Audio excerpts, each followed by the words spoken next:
سلام كبرات تخاتلتي مدبل زمن سيات لومي حزنا لكم قريبنا زرنا زعبا ولنتاويان ولنتاونتن ابز بلا استخوينو بمخنيات ابز حلفه سومون استخبر اهغراو معلت ولنتاويان ايو لومي حزلكم زلخو دما من سيات كومون تساتفت نايزي اغدي مزدقسكو ارستيم كخونو سلاز كم مجمر كخوننا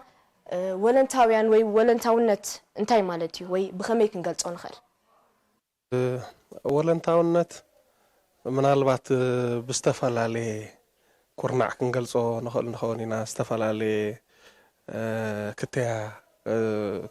ኣለዎ ምናልባት ሓደ ብመንጽር ትጉህ ኣገልጋሊ ምዃን ዋና ኮንካ ምግልጋል بعين خفلت ترينا ياون أتكره خان عب كفل زيكونه بنزع كم يجرك أختجرجل تخيل أنا بسمع زبالة تجوه هجلجالي ويوفي هجلجال مخان نجن زبيل كازي كونه خاني ني نسب أول نتيل كا نمحبرة وعلامة نمروائل كا نخسب زي كونه نمحبرة وعلامة الكا تجبره ولا انتهى النت يبلو مالتي شمعي في فين ولا أبهال كب بيت مرتحق مالتي أقدم كوكليت وانديو ولا أنت ونت أنت مالتي كان بحفش أولا أنت ونت كن بلوها لناس حدا نتفتيو بيك أدخلنا نتفت مالتي إذا نتفت زكن بمنتي بنات كادليت بنات كفوات بنات كتبوك صوت قبروها لغا كان زي ربحة نات كاديكونس نحفش أو ربحة تعلم نتي تقبرو زل خن نتفت مانتايو زيادة كان زي سنة أمرأوي ويدما مورالاو زخون أجابت نمركب مالتي تسبح فشة ولنتاونت مالتي دخانة يكون نتفت نات كادفيت سكي قدرك تجربوا نتفت ولنتاونت نبله. أوكي شمي نهم جرمات يعني بحال أبزا كتب بحال تنحتار استخاء ولنتاونت أنا بقول كي كجلس أتخوينه بدليت زبجس وشت أو درخت مبالكوا مالتي كز ولنتاوت كون تانكاسي ما نمزج جديد كاسبيلن تيرا كوا أمرها كابوشت خاتبي جسكات جورا نجاري مالتي ولا بإندايركت لس أنا انتاي لديفاين مسجوركوا كم زي وشت أو سلام تعدقوا له خوين سمع عنه مالتي كوز نفس خابنا كولج أما سلا تقمت مالتي مثل خا أبو أم تريو مالتي كم خوين يسمع عنتي ولا انتاونت نقوله مالتي لولا فسات أنا بحال إسا ولا انتاونت بعد لا حاجة حافشاوي حدا سراغوي حدا سرحوي كحدا نجار عندها بجزء تبجزو حا بجزء دليت كاب زي نايز خون أسكت ويك أز خون قبل اللي خا فورس جبرة كان نجار زي كويس نحدا كتبت حوزي اللي خا علامة سرح كون خالي وين حسب كون خاليش نخد جبرة ويك أما فتمت ونخطب صحص دليت تبجيسكا بزي جنزباوي حاج بنفيت كلا خيت تسبخس كتجبرة خد كيت كلا خا مالتيو تقدم ما يروح عبز تتعيش عبز عب ولا انتاونت زلخا satisfaction ويكا عقابت بال عقابتك بمنصر جنزباو ويكا ماتريالاو زخونه ነገር ዘይኮነት መጽሲ ኣብቲ ትገብሮ ዘለኻ ስራሕ ብኸምኡ ዝምንጩ عقابت ክኾን ከሎ ቮለንታሪዝም ንብሎ ወይካ ወለንታውነት ንብሎ ማለት እዩ حراي أبز جزيزي ببزحي أبني نجراونت أمنريالو زلنا أوان ترى ويك أقدسنت ناي ولنتاونت ويك ولنتاوني مخانسي كم يرايكم ولنتاونت أبزخونه جزيرة بزخونه درجانا معبالنا إذا كسبات كل ساعة ولنتاونت صنيحيو نقطعلون كل ساعة زلوا إمالتي حجي ني هيوسي بيناي كورنع تتمتايو منالبات بعين ربحة بعين أطوت بعين ولقاونت كتريات خيليخا بعيني عقبات بعيني محبراونت بعيني متحققاس كأخذ رئيات خيلي خامالتي الجي زيادة بزلنا يا جزي خمس بحال زلو أتي أهجراوي وعلماوي أكايداتات زيادة بولقاوي نولق خاميجر كا تعب تخيل كميجر كا جزي خاتت أكيمكا كتخاعبت تخيل زيادة أبتنا يولقاونا يمخعبات كونتات خمس اللور رأيك بعبل هالدرجة مالتي حجي أبزك زي زخاء بزعبا سب زحسب بزعبا محبراو النت بزعبا محبراوي علامة زحسب بزعبا أمود أتاسي أتي أتوت ركاب زي كونتي أتي نعخا عقب الزهبكا أتنسخا نخعقبني لك زغمت كاي علامة مالتي جنسخا زيادة بعين متحققاز بعين ذاك سبات بعيني زنبلو زلنا محبرة علامة ندحر بيلكا ناتكا موتو نسيو مالتي وسلازي أبز حج زيون يقدسيتي لعل زخنا جزء يقدسيتي ولنتاوي مخان ኣብዚ ሎም እዋን ንሪኦ ኣለና ኩላትና ከምዚ ነገራዊ ወይ ከዓ ጥቕሚ ረብሓ ዝበዝሖ ዓለም መዲና ዘለና ቀዳማይ ግን እንታይ ኣሎ ድሌታትና ወይ ከዓ ውልቃዊ ድሌታትና ዶ ንቐድም ወይስ ድሌታት ሓባር ኢና ንቐድም ዘለና ማለት እዩ ንነፍስና መጀመርያ ክንሓስብ ከለና ንሕና በይንና ከምዚ ውልቃዊ ዝኾና ሓደ ሰብ ኢና ሕብረተሰብ ከዓ ልክዕ ንሕና ማንስ ሶሻል ኣኒማል ወይ ከዓ ሕብረተሰባዊ ዝኾነ ፍጡር ስለ ዝኾነ ኣብቲ ሕብረተሰብ ኮይኑ እዩ ነብሱ ክሰርሕ ዝኽእል ማለት እዩ ነብስኻ ክሰርሓሉ እንድሕር ቦታ ከዓ እቲ ሕብረተሰብ እንድሕር ተኮይኑ ምስኡ ዘለካ ዝምድናታት ምስኡ ዘለካ ኢንተራክሽን እንታይ ክኸውን ኣሎ ክዓቢ ክኽእል ኣሎ ሕጂ እዚኣ እታ ወለንታውነት ሕጂ ጥቕሙ ከዓ ምንታይ ክትብገስ ካብታ ርድኢት ናይ ወለንታውነት ከመይ ክኸውን ኣሎ ማለት እንድዩ ሕጂ እቲ ድሌታትካ እንድሕር ብመንፅርነት ሕብረተሰብካ እንዳነገርካ ወይ እውን ብሓንሳእ ኮንካ ምስኡ ኮንካ እንዳተሓጋገዝካ ወለንታውነት ነገራት ንጥፈታት እንዳጠፍካ እንድሕር ትኸይድ ተሊኻስ በቲ ሓደ ወገን ጎልስ ናትካ ኣብቲ ሕብረተሰብ ኢምፖዝ ዝኾነ ወይ ከዓ ነቲ ሕብረተሰብ ስለ ዝኾነ ፋይናልስ ከምዚ እንዳተሓጋገዝካ ኢኻ ትገብሮ ዘለካ ሕጂ ኣገዳስነቱ እንታይ እዩ እንድሕር ተልካ ወላ ነቲ ውልቃውነት እየ ዝደሊ ውልቃዊ ረብሓ እየ ዝደሊ ዝብል ዘሎ ሰብሲ ባይታ እዩ ዝኾነ ዘሎ ወለንታውነት ሕብረተሰብ እዩ ባይታና ምሾ ሕጂ ባይታ ነቲ ውልቃዊ ፅቡቅ ባይታ ኮይኑሉ ዘለካ ኣብቲ ሕብረተሰብ መፅኡ ሓሳቡ ከበርክት ከሎ እዚ ከዓ ነቲ ዕላምኡ ክብል ዋላ ከሎሲ ብነፃ ከገልግል ከሎ ነቲ ሕብረተሰብ ምስቲ ሕብረተሰብ ኮይኑ ከም ናቱ መስመራት ብናቱ ክብርታት ክመላለስ ከሎ ማለት እዩ ጥቕሙ ከዓ ንሕብረተሰብ ኢልካ ኢኻ መጀመርያ ሓደ ነገር ትገብር ንውልቅኻ ምስ መፅኻ ንሕብረተሰብ ንኣብነት ሕጂ እንታይ ኢና ንገብሮ ዘለና ማለት እዩ ንስድራ ቤታትና ኣብ ውሽጢ ገዛና ስታይ ንገብር ማለት እዩ ኩላትና ገዛ ነልዕል ገለ ንገብር ምሾ ብሓንሳእ ንሰርሕ ካብኡ እንታይ ንፅበድ ኢና ከምዚ ስድራና ክኸፍሉና ንገዛ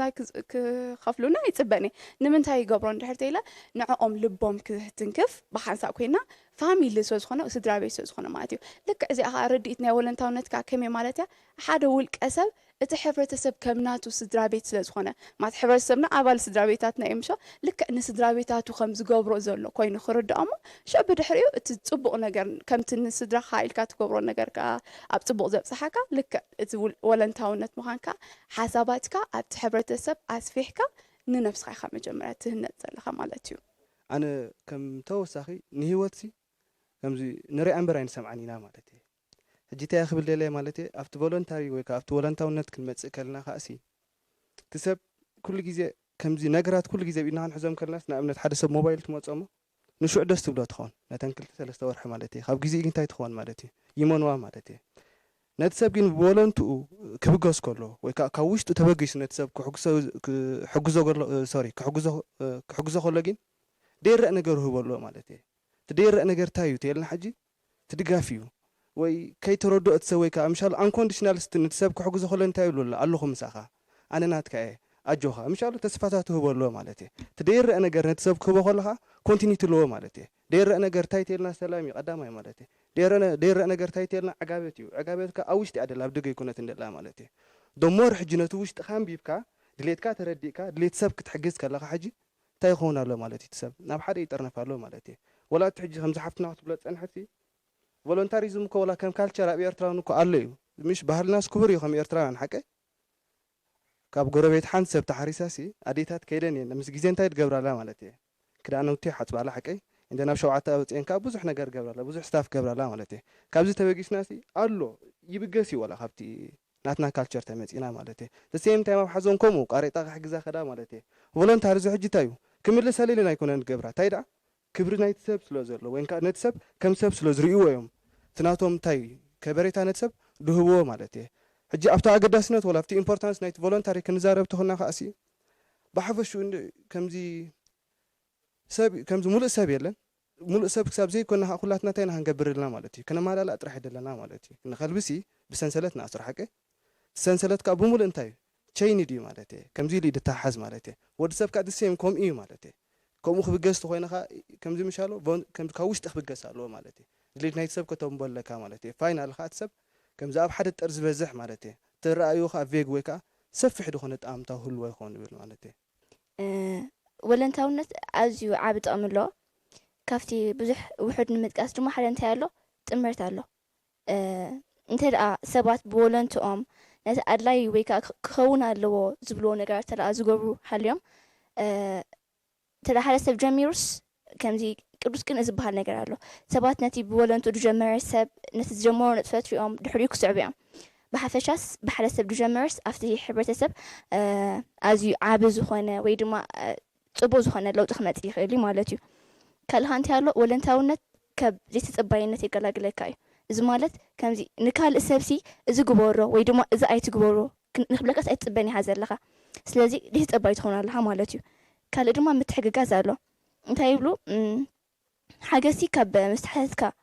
ምስተሓተትካ ክትህብ ከለካ ፅቡቅ እንድዩ ብዝያዳ ግን ከይተሓተትካ ከለካ ክትህብ ኣዝዩ ፅቡቅ እዩ ማለት እዩ ስለዚ ሰባት ሓገዝ ከይተሓተቱ ሓገዝ ክህቡ ከለዉ ዝያዳ ፅቡቅ ኮይኑ ይስማዓኒ ማለት እዩ ወለንታውነት ኣብ ዘይህልወሉ ግዜ ድማ በንፃሩ ማለት እዩ ሓደ ዘይምትእምማን ክመፅእ ይኽእል እዩ ዘይጥምረት ወይ ድማ ዘይምስምማዕ ክመፅእ ይኽእል እዩ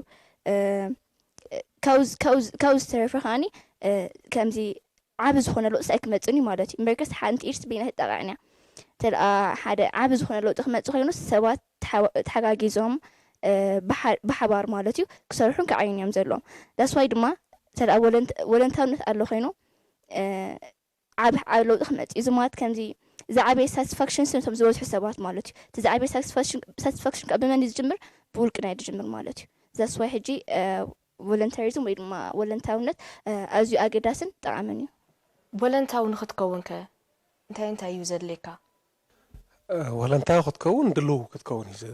ዘድልየካ ናትካ ድሌት ቅርብነት እዩ ዘድልየካ ሕጂ እዚ እቲ ንሕና ንብሎ ዘለና በትናትና ኩነታት ንህቦ መግለፂ ማለት እዩ ንኣብነት ዝበሃል ዘሎሲ መዓልታዊ ኣብ ሂወትና ብዙሕ ክነበርክተሉ ንኽእል ኣጋጣሚታት ንረክብ ሙሉ መዓልቲ ንበል ቆልዑ ክበኣሱ ፀኒሕካ መገዲ ሸለሊልካዮም ዶ ትሓልፍ ዋላ ዓሪቅካዮም ትሓልፍ ሓደ ሰብ ሕማቅ ገብር ፀንሐካ ኣሪምካዮ ዶ ትሓልፍ ዋላ ሸለሊልካዮ ትሓልፍ ሰባት ተፀጊሞም ፀንሑካ ኢድካ ክትሕውስ ኣለካ ዶ ዋላ ሸለሊልካ ትሓልፍ ሕጂ እቲ ሂወት ከም ዝተባህለ ብፍላይ ንዓና ከም ኤርትራውያን እቲ ማሕበራዊ ኣካይዳ ሰረትናትና እዩ ማለት እዩ ብዙሕ ኣባህላታት ኣሎ ነዚ ታሽሙ ዘብለልካ እዚ ንበል ቆልዓ ዓዲ ትዕብዮ ይበሃል ቆልዓ ምስ ተወልደሲ ብሙልኣት ዓዲ እናተደጋገፈት እያ ትዕብዮ ሕጂ ብሙልኣት ዓዲ ኣብ ጉዳይ ዝቆልዓሲ ወለንታዊ ትኸውን ኣላ ማለት እዩ እንታይ እዩ ኣብቲ ጥቃ ወለዱን መቅሩብን ዘየለወሉ ግዜ መታን ጌጋ ከይገብር መታን ብቁኑዕ መገዲ ከይድ እናኣርሙ ልክዕ ከም ወለዱ ከም መቅሩቡ ኮይኖም ይዕብይዎ ኣለዉ ማለት እዩ ሕጂ ኣብ ኩሉ ስራሓትና ንበል ፅጉም ሰብ ተሎ ኣብ ዝኾነ ሓደ ኮሚኒቲ እቲ ኮሚኒቲ ተሓጋጊዙ ገለ ነገር ገብር ናይ ወፈራ ስራሕ ገብር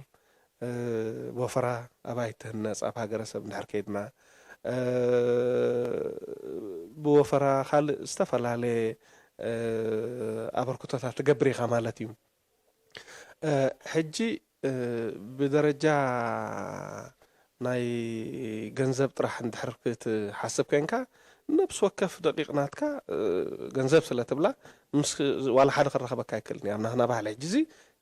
ክኸይድ ኣይክእልን እዩ ማለት እዩ ስለዚ ወለንታውነት ሰረትና እዩ ኣብቲ ዕለታዊ ነገር ከዓ ቀፃሊ ንገብሮን ክንገብሮ ዘለናን እዩ ኣብ ውዱብ ነገር እንድሕር መፂካ ኣብ ትካል ክትበርክት ኮይንካ ንኣብነት ንስኻ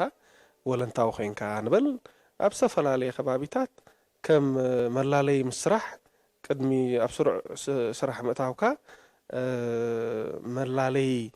ምስራሕ መታን ክኾነካ ናይ ስራሕ ተመክሮ መታን ክትረክብ ኢልካ ትገብሮ ወለንታውነት ክህሉ ይኽእል እዩ ምናልባት ኣብ ዓድና ብዙሕ ዝውትር ከይከውን ይኽእል እዩ ሕጂ ኣብዚ ብውሕዱ እቲ ንስኻ ክትሳተፎ ትደሊ ዘለካ ዓይነት ስራሕ ኩሉ ሳዕ ኣስራሒኻ እንታይ ዓይነት መለክዕታት ከተማልኢ ዘለካ ብስራሕ ዝኽተኣቱ ናቱ ክስታይ ክህልዎ ይኽእል እዩ ብሓፈሽኡ ግን ኣብ ዝኾነ ትካል ብወለንታ ከተበርክተሉ ትኽእል በታ ዘላትካ ዓቕሚ ብወለንታ ከተበርክተሉ ትኽእል ስፔስ ኩሉ ስለ ዝኽእል ንስኻ ሞያ ስለ ዘይብልካ ሓደ ፍሉይ ሞያ ስለ ዘይብልካ ወይ እውን ደረጃ ትምህርቲ ስለ ዘይብልካ ሓደ ነገራት ስለ ዘይብልካ ወለንታዊ ካብ ምዃን ትበኩር ኢኻ ማለት ኣይኮነን ስለዚ እታ ዝለዓለትን መጀመርያን ተድልየካ ሓደ ንስኻ ድሉው ምዃንካ ነስራሕ እዚ ክትሰርሕ ብድሕሪኡ ከዓ ዋና ኮይንካ ክትሰርሕ ምዃንካ ዋና ክትከውን ምዃንካ ሕጂ ዝኾነ ሰብ ሰራሕተኛ ማለሲ ንበልበተን ዝረኽበን ፃማ ክቆፅር ይኽእል ኸውን እዩ እንታይ እያ ዝረክብ ስለዚ እንታይ ክበርክት ዘለና ነዛ ትካል እዚኣ ክብል ይኽእል እዩ ማለት እዩ ወለንታዊ ግን ክኒ እዩ ብፃማ ዝቆፅር ኣይኮነን እዚ ብስነኣእምራዊ ዕግበት እዩ ዝቆፅር ማለት እዩ መወዳእታ ስለዚ ኩይኖ ሰራሕተኛ ምዃን ዋና ትጉህ ኣገልጋሊ ናይ ምዃን ባህርያት እውን የገድሶ እዩ ማለት እዩ ኣገዳስነት ናይ ወለንታውነት ክንብል ተይና ወይ ከዓ ብዛዕባ እቲ ናብ ክራይተርያ እንዲና ሰጊርና ዘለና ሕጂ እንታይ የድሊ እንድሕር ተይልና መጀመርያ ንቑሕ ክኸውን ኣለዎ እቲ ሰብ ንቕሓት እንታይ ማለት እዩ ነቲ ዘለካ ከባቢስ ማዕርኽ እንደይ ክትጥምት ክኢልካ ማለት እዩ ንምንታይ ዲ ወለንታዊ ምዃን ወይ ከዓ እቲ ወለንተኛ ንምንታይ ይመፅእ ኣሎ እንድሕር ተይልካ ኣብ ከባቢኻ ዘሎ ነገራት ሓገዝ ከተበርክተሉ ትኽእል ወይ ገለ ነገር ናትካ ተራ ክትፃወተሉ ትኽእል ብናትካ ስፔሲፊክ ሮልሲ ኣብቲ ሕብረተሰብ ኣብ ዘድልየሉ እዋን እንዲኻ ወለንታዊ ትኸውን ማለት እዩ ንዕኡ ክትጥምት ክትክእልካ እንታይ ክህልወካ ኣሎ ንቕሓት ክህልሎ ቅድሚ ድሌት ኦፍኮርስ ድሌት ኣሎ እንዶ ግን ቅድሚኡስ ንቕሓት ናይ ኣጠማምታ ክእለትካ ናይ ኣመዛዝና ክእለት ናይ ከባቢኻስ ከተመዛዝን ምኽኣል መጀመርያ እዚኣ እታ ንቕሓት ክትህልልዋ ብድሕሪ እዚ ሽዑ ድሌት ክመፅእ ኣሎ ጠሚትካ ሳለኻ ሓራይ ኩላትና ነጥምት ኢና እንታይ ፀገም ኣሎ ገለ ኩሉ ሰብ ይፈልጥ እዩ ኩሉ ሰብ ይርኢ ማለት እዩ ብድሕሪ እሹ ድሌት ማለት እዩ ድሌት ከዓ ከመይ ገይረ ነዚ ነገር ዝክዓር ክእል ወይ ናተይ ተራ ንነፍስኻስ ኣብቲ ጎዲሉ ዘሎ ነገር ምስ መላእክያስ ማዕርኽ እንደይ ፅባቐ ከም ዝመፅእ ክትርኢ ከዓ ድሌት መጀመርያ ክእሎ ድሌትካ ድሕሪ ንቕሓት ክመፅእ ኣለዎ ማለት እዩ ድሌት ምስ ገበርካ ካብ እዚኣ ቀዳመይቲ ረቑሒት እንያ ማለታ ድሌት ብድሕሪኡ ግን ከዓ ፍልጠት ከዓ የድሊ እዩ ፍልጠት ንምንታይ ኢና ንብል ዘለና ንቑሕ ሕብረተሰብ ሲ ካብ ፍልጠት ካብ ምምሃር ኤዱኬትድ ዝኾኑ ነገር መፅእ ምሾ ኣብ ገለገለ ናይ ወለንታዊ ስራሓት ሕጂ ሞያዊ ክእለት ዘድልዮ ክህሉ ክእል እዩ ወይ ከዓ ከምዚ ነቲ ስራሕ ዝምልከት ፍሉይ ፍልጠት የድልየካ ማለት እዩ ሕጂ እቶም ኣብኡ ዘለዉ ሕጂ እቶም ኣብቲ ሞያ ዘለዉ ሕጂ ዝነቑሑ ድሌት ዝሃለዉ ፕላስ ከዓ ፍልጠት ዘለዎም እንተኾነ ዝያዳ ተበላፅ ማለት እዩ ሕጂ ኣብ ሕብረተሰብ ከተበርክት ስራሕ ክትሰርሕ ንዕኡ ክትሕግዝ እንድሕር ትብል ተሊኻ ፍልጠት እውን ኣገዳሲ እዩ ማለት ፈላጥ ክትከውን ምሁር ክትከውን ከዓ ፅቡቕ እዩ ማለት እዩ ካልእ ከዓ ባይታ ከዓ ክህልወካ ክኽእል ኣሎ ማለት ባይታ ማለት ካል ዓብ ነገር ባይታ ዘይኮነሲ ነቲ ዘሊኻዮ ዘለኻ ነገርሲ ነቲ ሓሲብካዮ ዘለኻ ወይ ከዓ ኣብቲ ወለንታዊ ክትከውን ትደልዮ ዘለኻ ነገርሲ ኣብኡ ክትሰርሖ ትኽእል ግራውንድ ወይ ከዓ ባይታ ከዓ የድልየካ ማለት እዩ ሕጂ እዚኦም የድልዩኻ መስለኒ ከምዚ ሕጂ ቮለንተር ወይ ከዓ ወለንታዊ ክትከውን ተኾንካሲ ከምዚ ፕሮፌሽን ገለ ክንብል ፀኒሕና ኦኬ ፕሮፌሽናትካ ኢንጂነር ክኾን ይኽእል ዶክተር ክኾን ይኽእል ሓኪም ክኾን ይኽእል ካርፔንተር ክኾን ይዲፈርስ ግን ንወዲ ሰብ ንኹላትናስ ሓንቲ ነገር ተምፀና ኣላ ማለት እያ ንሳኻ ምንባርያ ኣብ ሂወት ኩላትና ማዕረና ማለት እዩ ማዕረ ክሳብ ዝኾንና ከዓ እንታይ ጥራሕ ክህልወና ድኽእል ብልዓና ሓደ ዕላማ ክህልወና ኣለዎ ማለት እዩ ተቐዳማይ ዕላማ ማለት እዩ እቲ ስኻ ቮለንተር ወይ ከዓ ስኻ ወለንታዊ ትኾነሉ ዘለኻስ ንምንታይ እዩ ሓደ ስፔሲፊክ ዝኾነ ዕላማ ወይ ከዓ ጎል ክህልወካ ኣለዎ ማለት እዩ ምክንያቱ ንፅባሕ ንጎስ ሓደ መትከል ንክህልወካ ወይ ከዓ ሓደ ርጉፅ ዝኾነ መንገዲ ወይ ከዓ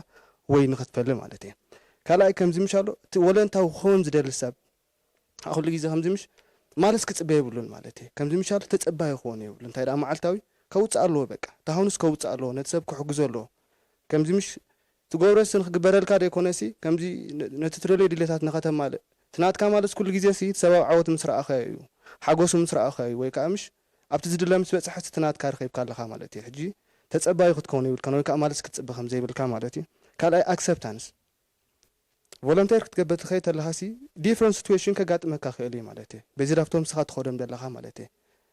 ኣክሰፕት ክትገብረለካ ማለት እዩ ምሽ ተቐባሊ ክትከውን ኣለካ ንዝኾነ ምሽ ሬዲ ፉል ክትከውን ኣለካ ወይ ከዓ ቁሩብ ክትከውን ኣለካ ብል ማለት እዩ ፍልጠት ክትብለና ፀኒሐ ፅቡቕ ፍልጠትካ ኣገዳሲ እዩ ምክንያቱ ድርዒ ድኾነካ ወይ ከዓ ሕቆ ድኾነካ ነቲ ስኻ ትኸዶ ዘለኻ ኣይዲያስ ናትካ ፋሕ ብለልካ ወይ ከዓ ምሻሎ ሓደ ብዙሕ ደለዎ ረኣያ ይህልወካ ማለት እዩ ካልኣይ ከም ቮለንቲር ከዓ ከምዚ እንታይ ምበልካ ኣነ ባያስ ከጉድል ኣለዎ ብል ማለት እዩ ከምዚ ምሻሎ ከምዚ ስለ ዝኾነ እዚ ብከምዚ ክፍለ ይብሉ ወይ ከዓ ከምዚኣ ስለ ዝኾነ ታብ ከምዚ ኣነ የብልኒ ደይኮነስ ንኩሉ ብሓደ ዓይኒ ክሪኦ ኣለዎ ብል ማለት እዩ ካብቲ ዝበልዎ ንእሽተይ ክውስኸሎ ማለት እዩ ወለንታውነት ካብ ምንታይ እዩ ዝብገስ ኢና ንብል ዘለና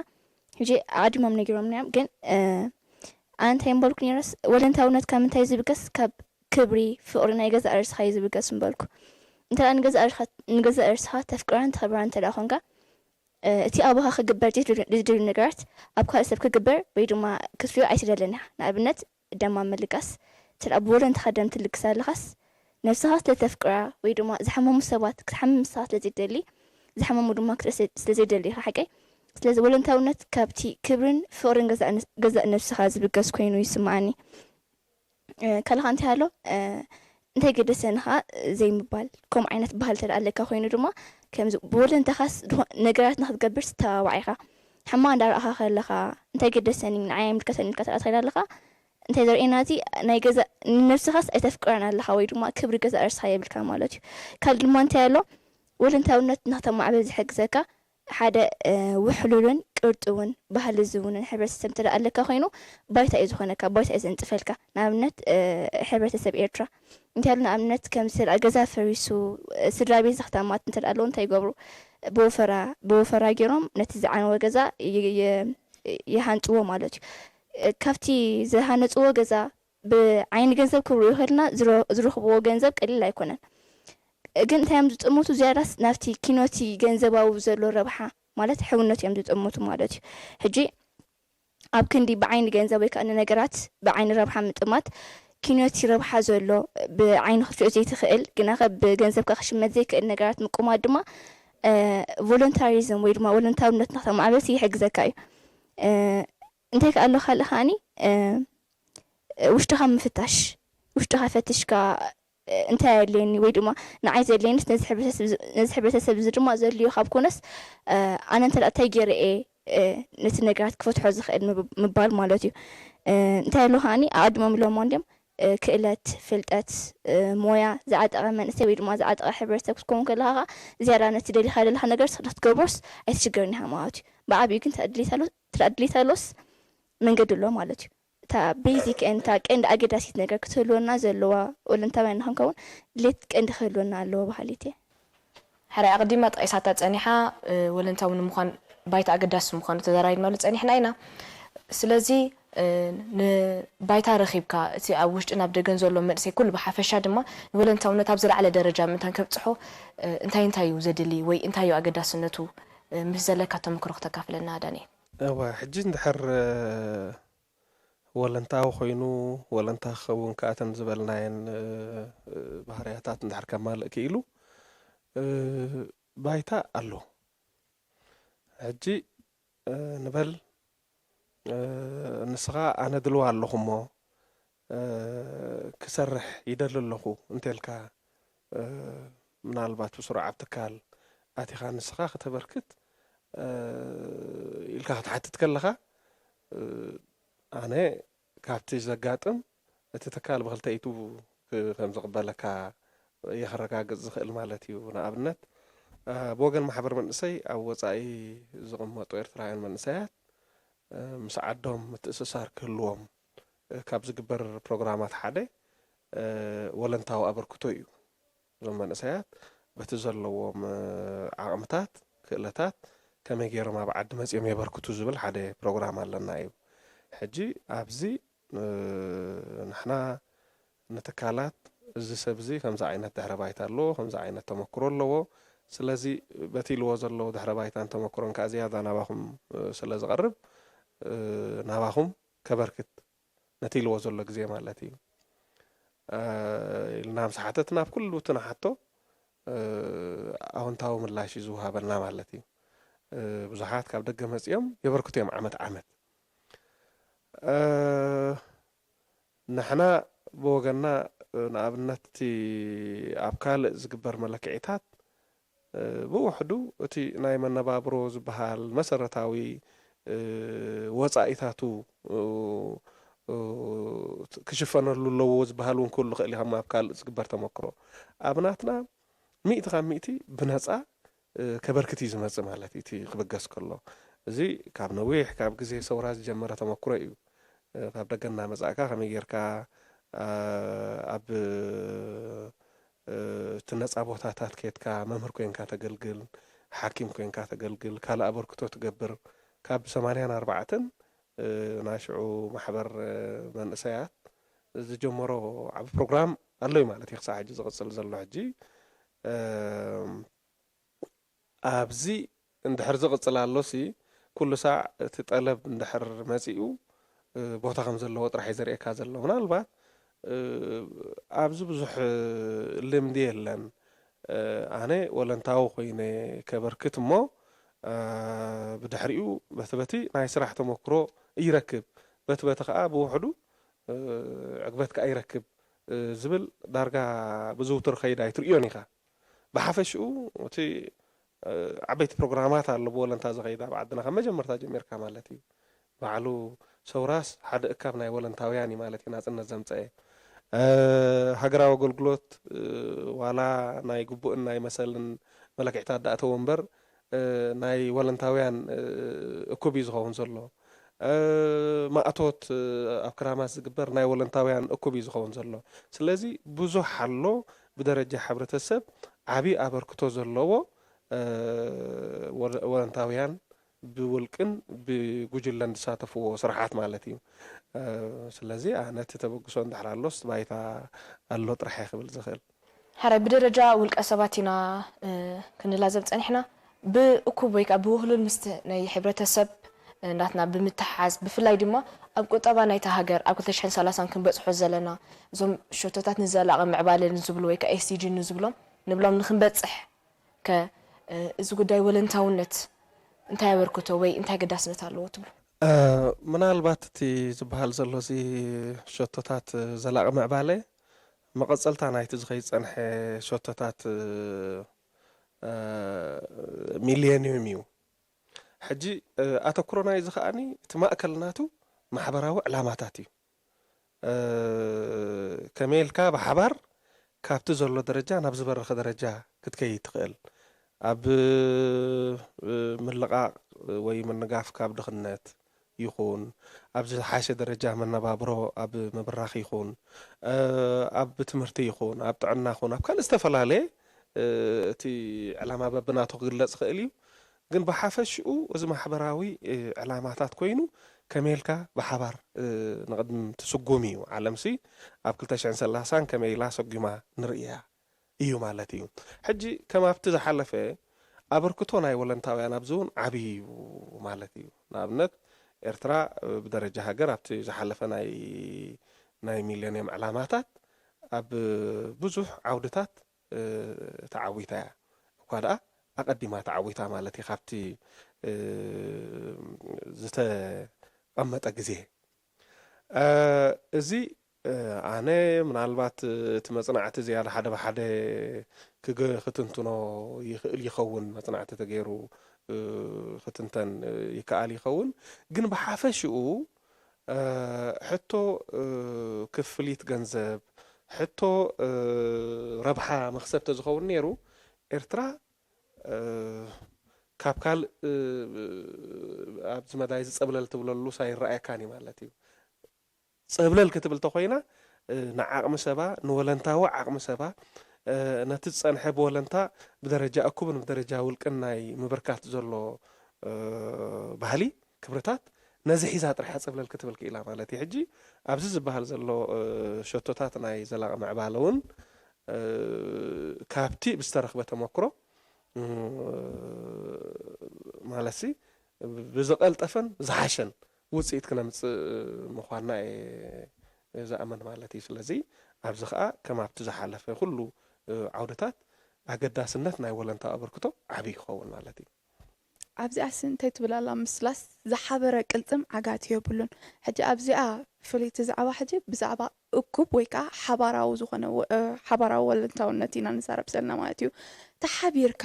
ተተኣኪብካ ሲ ብዙሕ ነገር ኢኻ ክትልውጥ ትኽእል ኣብዚ ወለንታውነት መጀመርያ እንታይ እዩ ጉልበትካ ክእለትካ ሓሳባትካ ትሕዝቶኻ ከይተረፈ ካብኡ ኪነ ዝኑን ንሕብረተሰብ ምብርካት ማለት እዩ ብንዓኻ ብዘላትካ መጠን ወላ ብትሕዝቶ ሕጂ ብፍላይ ንቁጠባ ወላ ትሕዝቶ ከማንስ ነቲ ሕብረተሰብካ ከተበርክቶ ከለኻ እዚ ከዓ ነቲ ሓደ ካብቶም ሸቶታት ናይ ምዕባለ ንኢኳሊቲ ወይ ከዓ ማዕርነት የበርክት ኣሎ ሓሳባትካ ከተወፍ ከለኻ ዘለካ ክእለት ነቲ ሕብረተሰብ ከተወፍ ከለኻ እንታይ ትኾን ኣለኻ ነቲ ካባኻ ትሒቱ ዝፀንሐ ወይ ከይነቕሐ ብዝተፈላለየ ምክንያት ልክዕ ናብ ናትካ ለቨል ተምፅኦ ኣለኻ ማለት እዩ ሓደ ነቲ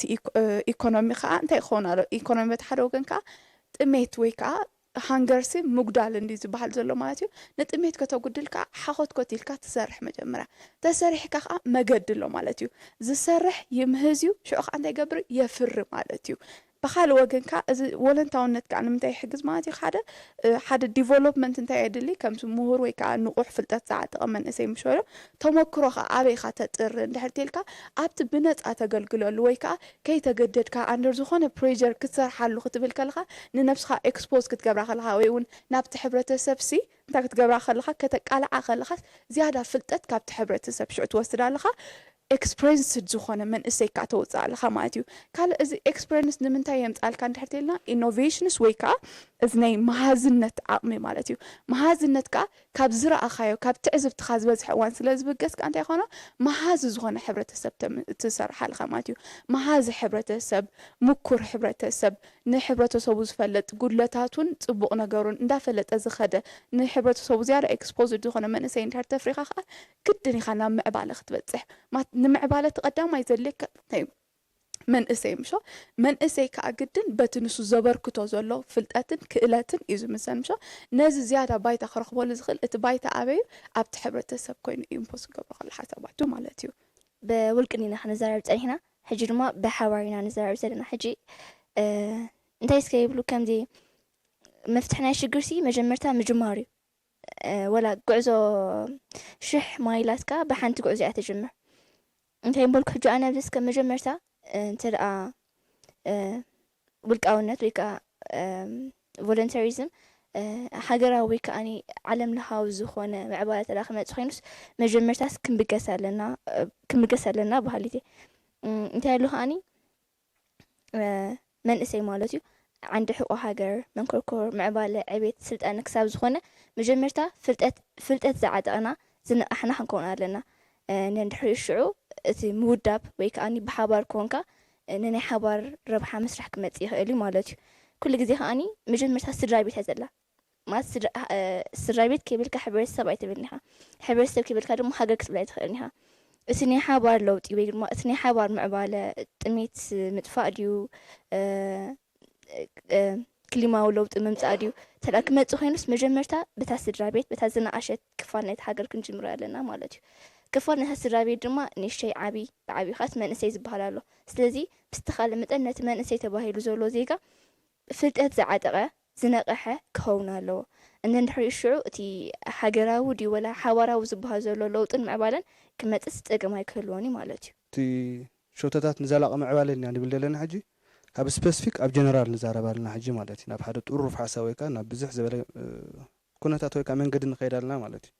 حجي كم زغت بلاد صنحتيا كم زيت ولا تعلامة ويكا تمعبالة ولا ساستين خون تخوين ويكا حارس هم زي مشالو كم زيت تمعبالة سوري تقولسي كم ساستين كقبر تخوين سي مجمرتا نقحات كله له ما سميدا نوعلو هم زي حجي نبلو دلنا نوعلو سي تهزبتها قب كوغس قوسالو مالتي starting from the early time مالتي family اختبلنا صنحنا family تيرنا society نبلالنا مالتي society تيرنا خا سكولس نبلالنا بيت مرتات الله كوليجات الله يعني ابزي يدولو تهزبي مالتي حجي كابزي تبقيسنا خاسي ندحر تهزبي تنقحو تا ايدياناتو ابت فولونتاريزم ندحر حاله الرأيات تحيزوسي دعي تقول ويكا تعلامه ويكا تزلاق معبالا نولدناس دين وصح المنقد يلن مالتي ابوها تغهنت كللو تعلامه يتسب كاب حدا كترنفالو مالتي كابزي تبقيسنا خا تي نحسو دلنا معوله ويكا تزلاق شوتات كن هرمون دلنا خا كنبصح نخلينا يبل مالتي حدا خابتي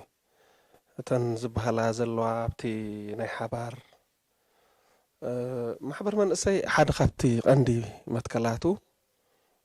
ولنتاويان من اسيات مقسكواسي نمنتاي ولنتاويان من اسيات زخسكوس ሕጂ ወለንታዊ ማለት ብዘይካ ነፃ ኣበርካቲ ንዕግበት ኢሉ ዝሰርሕ ምዃን ዋና እውን እዩ ዋና እንተኾይኑ ከዓ ሸለል ኢሉ ይሓልፍኒ ብዘይካቲ ናብ ትካል ኬትካ ምብርካት ብስሩዕ ትገብሮ ኣበርክቶታት ኣብቲ ዕለታዊ ሂወትካ እውን ዋና ሸለል ዘይብል ክትከውን ከለኻ ወለንታዊ ኢኻ ማለት እዩ ንኣብነት ዋና ናይ ክብርታት ክትከውን ከለኻ ወለንታዊ ኢኻ ዋና ናይ ክብርታት ተኾይንካ ከዓኒ ክብርታት እናተባሕጎጎ ትሚልካ ይትርእን ኢኻ ክብርታት ዝያዳ ንክኽበር ተጣባቂ ትኸውን ማለት እዩ ከምዚኦም ዓይነት ወለንታውያን ዋናታት ናይ ክብርታቶም ዝኾኑ ኣገልግልቲ ናይ ሕብረተሰቦም ዝኾኑ ወለንታውያን እናበዝሑ ክኸዱ ከለዉ ከዓኒ እቲ ነውርታት እናተሓብአ ኸይድ ማለት እዩ እናተሳዕረ ኸይድ ንሕር ንኽብሪ ዝሕለቕ ንኽብሪ ዝቃለስ ንኽብሪ ዝቐውም ወለንታዊ መንእሰይ ወለንታዊ ዜጋ እንተሎ ኮይኑ ብሓባር ክትብል ብሓደ ኣለና ንኽትብል ኩሉ ሳዕ ርእሰ ተኣማንነት ኣለካ ኣነ ኣብ ቅድመይ ንፀንሐ ክእረም ዘለዎ ነገራት ክእርም ከለኹ ኣብ ከባቢአይ ዘለዉ ከማይ ዜጋታት ክሕግዙኒ ምዃኖም ይፈልጥ እየ ስለዚ ነዚ ብምሉእ ርእሰ ምትእማን ክገብሮ ክእል እየ ማለት እዩ ስለዚ ከምኡ እንድሕር ኮይኑ እቲ ሕብረተሰብ ሸለል ዘይብል ዋና ወለንታዊ እንተኾይኑ እዞም ንብሎም ዘለና እከይ ዝገብሩ ነውሪ ዝገብሩ ከዓኒ እናተሓብኡ እናተሳዕሩ ኸዱ ማለት እዩ በዚ ከዓ እቲ ሕብረተሰብ ኣብ ናይ ምትሕግጋዝ ኣብ ናይ ሰላም ኣብ ናይ ምክብባር ኩነት ይነብር ማለት እዩ ስለዚ ወለንታዊ ምዃኑ ብዘይካቲ ናብ ትካል ከይዱ ተቆፂሩ ኸበርክት ዝበሃል ዋና ናይ ክብርታቱን ዋና ናይ ልምታቱን እንተኾይኑ ካብቲ ንብሎ ዘለና ዝዓቢ ኣበርክቶ እውን ኣለዎ ኣብ ሰላም ናይቲ ሕብረተሰብ ኣብ ምዕባለ ናይቲ ሕብረተሰብ እውን ዝዓብአ ተራ ኸበርክት ክእል እዩ ማለት እዩ ስለዚ ኣብ እኩብ ይኹን ብውልቂ ወለንታዊ ኣበርክቶ እዩ ዘለዎ ማለት እዩ ሓደ ካብቲ መትከላት ናይ ማሕበር መንእሰይ ከዓ ብወለንታ ከመይ ገይሩ መንእሰይ ትጉህ ኣገልጋሊ ይኸውን ማለት እዩ ሕራይ ዝሎማዓንቲ ኣልዒልና ዝወዓልና ዛዕባ ብዛዕባ ወለንታውያንን ወለንታውነትን ዝብል ነይሩ መጀመርታ ወለንታዊ ወይ ከዓ ወለንታውነት እንታይ ምዃኑ ገሊፅና ነርና ወለንታዊ ምዃን ብፍቓድካ ምስራሕ ብድሌትካ ምስራሕ ማለት ኢልና ኣገዳስነቱ ድማ ብውልቃዊ ተራ መፂና ስናምራ ዕውገት ንኽትረክብን ኣከባቢኻ ዘሎ ማሕበራዊ ዙርያ ንኽትዕብን ወዘተ ክንብል ንኽእል ኢና ኣብ ሕብረተሰብ ወይ ከዓ ብደረጃ ሃገር ክንርኢ ተኾይና ድማ ቁጠብኡ ንኽሕይል ካልኦት ተወሳኺ ኣገዳስነትን ከም ዘለዎ ተዛሪብና ፀኒሕና እዚ ሃገራዊ መዓልቲ ወለንታውነት ድማ ካብ 1985 ጀሚሩ ወትሩ 5 ታሕሳስ ዝፅንበል ሓደ ኣገዳሲ መዓልቲ እዩ እዚ ድማ ሓደ ወለንታዊ ብፍቓዱ ንዘካይዱ ስራሓት ድማ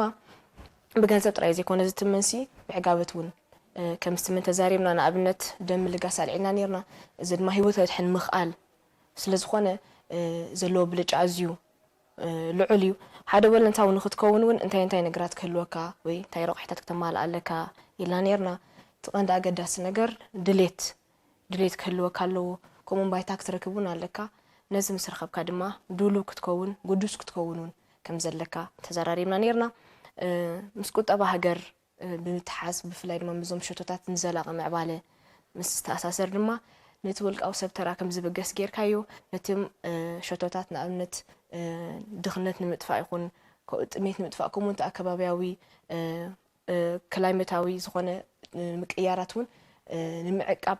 ወይ እውን ንምሕያሽ እውን ካብ ውልቀ ሰብ ከምኡ ናብ ስድራ ቤት ናብ ሕብረተሰብ ከምኡ ናብ ሃገር ክበፅሕ ከም ዘለዎ እውን ተዘራሪብና ፀኒሕና